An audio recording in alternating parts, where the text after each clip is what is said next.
From the 12 News I-team, in fact, an embattled charter school facing closure because of failing academics is now laying off staff. So 12 News investigative journalist Craig Harris is here live with us in studio. You first showed us, Craig, how the charter school operator paid himself millions of dollars as students continue to fail. And you now have the latest on this online charter school. Good evening. Well, good evening, Rachel. Last month, I told you about Damian Creamer, who became a multi-millionaire while students at his Primavera Online charter school were failing. After our investigation, the state charter board voted to begin the process to shut down Primavera. Today, we found out Creamer blames layoffs on the charter board. The news came Thursday morning in an email from Creamer to his employees at Strongmind. That's the parent company of Primavera that sits next door in Chandler. Strongmind, owned solely by Creamer, manages the online school and provides curriculum.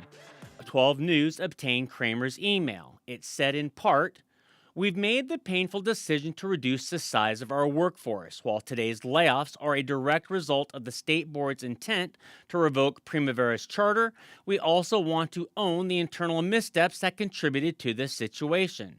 This coming just 1 week after Creamer called a press conference at the Capitol.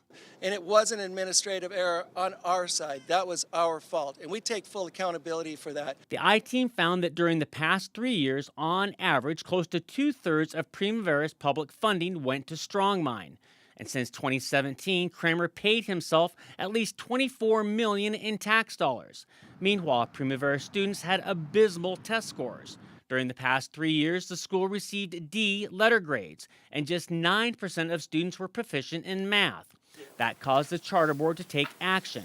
Creamer and his attorney said administrative errors and typos in paperwork kept Primavera from being judged as an alternative school, which would have boosted grades. The charter board has not confirmed his claims. At the press conference, several Republican leaders stood behind Creamer. But this week, Republican lawmaker Matt Gress spoke about accountability. Well, I think that we are trying to wrap our heads around what happened with Primavera. I mean, it's 9% proficiency. That's unacceptable. He added, I don't think that that is endemic of the charter system as a whole. The layoffs come after Creamer recently posted about a company party celebrating a new mission of accountability, apparently inside their headquarters, one of the buildings Primavera and Strongmind have now put up for sale. Records show the buildings were paid off in the last 2 years, and he's asking for $5.7 million each for those buildings. State law allows him to keep the money. Creamer did not return requests for comment. A spokesperson confirmed the layoffs but did not say how many employees would be let go, saying in part, Primavera remains strong and unaffected by these changes. There's still a long road ahead as Primavera has the right to appeal and go before a judge, and the charter board has yet to make a final vote.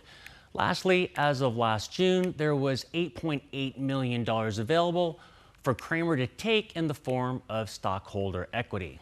I'm Craig Harris, 12 News.